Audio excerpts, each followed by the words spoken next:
darima ndaren galle yiri kesimma ko kadi kidimma ko halede lewru korka darima lewru bural darima ndaren galle yiri mayo kesimma ko kadi kidimma ko halede lewru korka darima ndaren galle yiri mayo kesimma ko kadi kidimma ko halede yeri nene galle mudum bi wadda fode mudum teso hiri namdo ko tari mudum yeri nene galle mudum wi wadda fode mudum teso hiri namdo ko tari mudum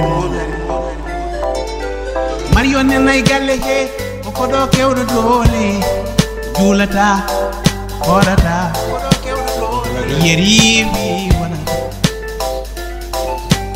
Mario nenay galle he julata horata yeri wi wana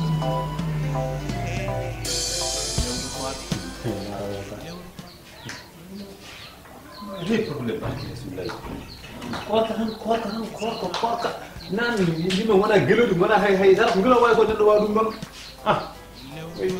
yo hiya gayno wona ko mari o wiyetema mbita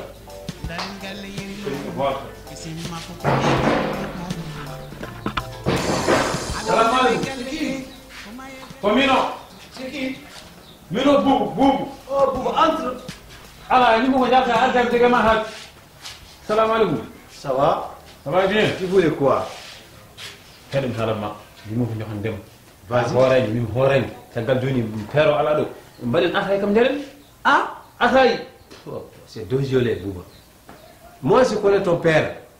S'il vient ici, il me dérange encore. Dum wana hajuma dum ko mini makko. Arani mbaden te jaren.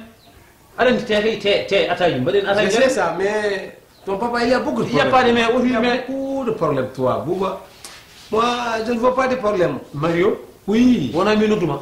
Oui, c'est Mario. Atay. So ali ko koyam haltani mi on responsable. Ah bon, c'est toi. Mi on responsable. C'est toi. Eyi. Yo na mbaden atay. Ok, il n'est pas là. Wala do. Ah bon? Mi ya rum. Madame n'est pas là. Hay madame ala do. Jaltibe jalti. Et maintenant, tu vas aller à la boutique de Maman Djiba. Oui. Il va te donner du thé, warga du sucre. Warga suha. Après, tu vas. On va faire ça après. Mbelna yala wana. Ok. Min kase la Mario. Ok. On va faire ça. On casse ça. Hein? Il faut qu'on casse. Ay gor namta. Ok. So halam ko an hali. Ok, on part. Vas-y après. No artar ko tan pay. Voilà, vas-y, moi après, Ok. je peux aller sortir. Tu me retrouves là-bas. Ndar. Waouh. Ok, après, tu me retrouves.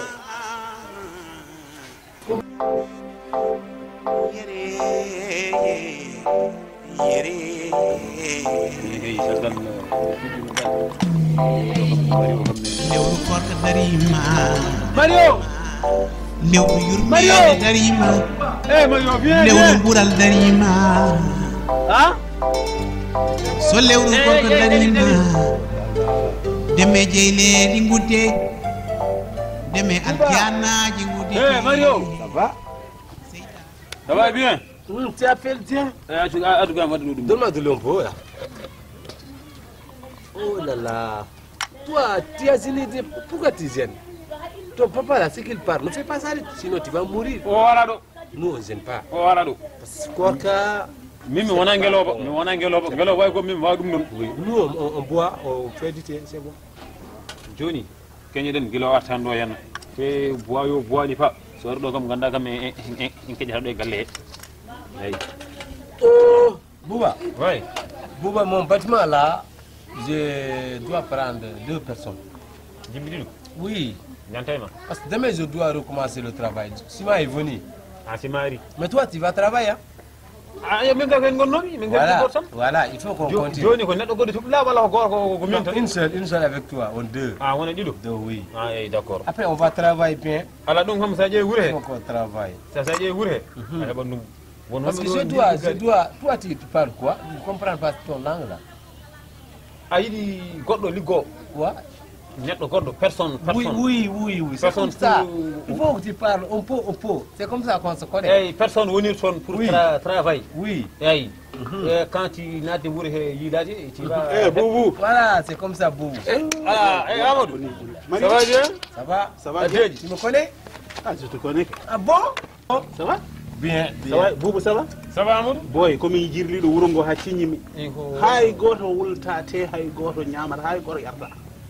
Adani mi anda dum. si kan fof ko koye ɗum ɗo Wa koye cuuɗeɓe goni Pala suji ɗi fo gayen ko pus.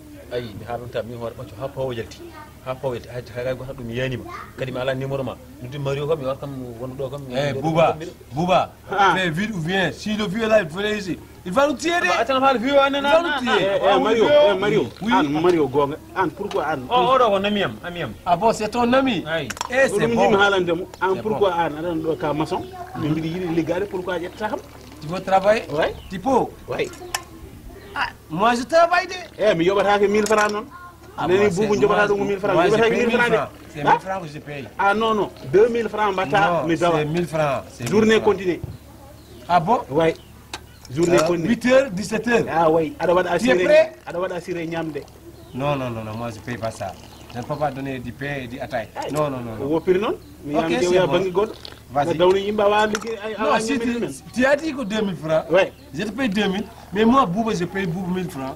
Ah, min Je le laisse et vous. ɗum mi jaɓata ɗum. non pas modire tan Mario Pourquoi je fais ça? non ko Je peux gâter de l'argent. o mi yiɗi liggade ande kadi aɗa sohli hedde gotol ko noon mbiɗam nani mbiɗa Pas alors, neɗɗo goɗɗo pas de Ko problème. korkani muusi. Ok. Ko korkani muusi. Mais tu peux faire du tien. e ko hen gonmi Ok, kadi Bouba, il va gérer le pain là.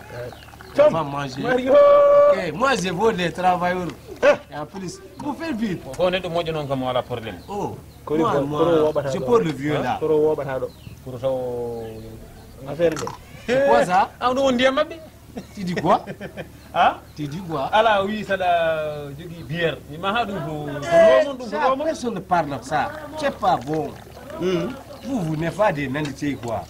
Ala problème. On casse ça. À la Ça, première. c'est en figure.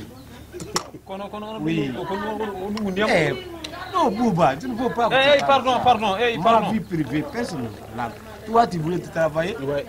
reste dans le travail. Eh, Ne rentre pas dans mon Jango mamer inchallah. Ok, demain tu viens. Jango ha ijam min ɗum wonɗo e kalame la ilaha illallah joni on natti hulde mbitan kono mbatta gallama garan place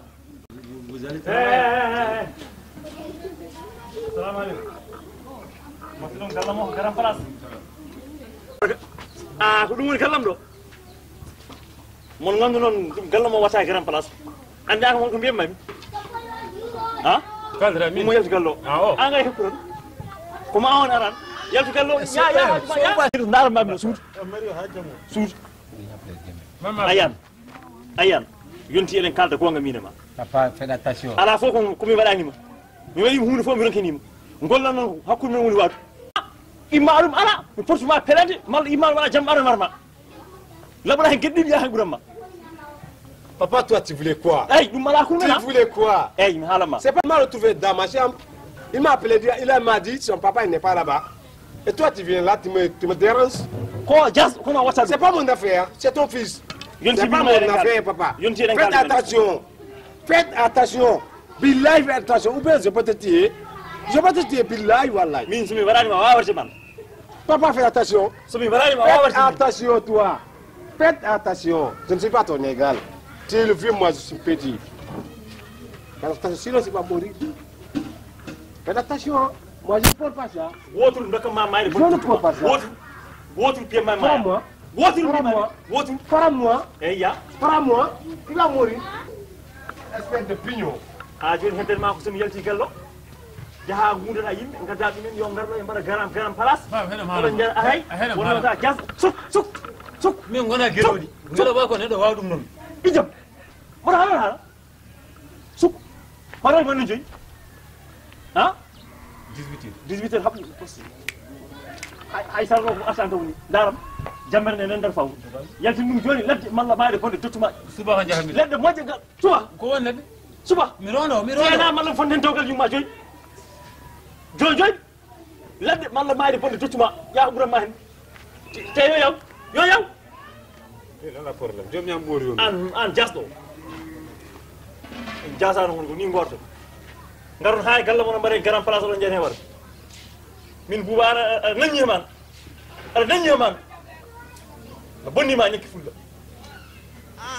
kono mario somi sohani mi warani min mbiɗen ɗoɗo mario somi warani mario mi warani wala min ko yiri kesimma ko kadi kinimma ko haledi lewru korka darima lewru bural darima daren galle yirimayo kesimma ko kadi kinimma ko haledi lewru korka darima daren galle yirimayo kesimma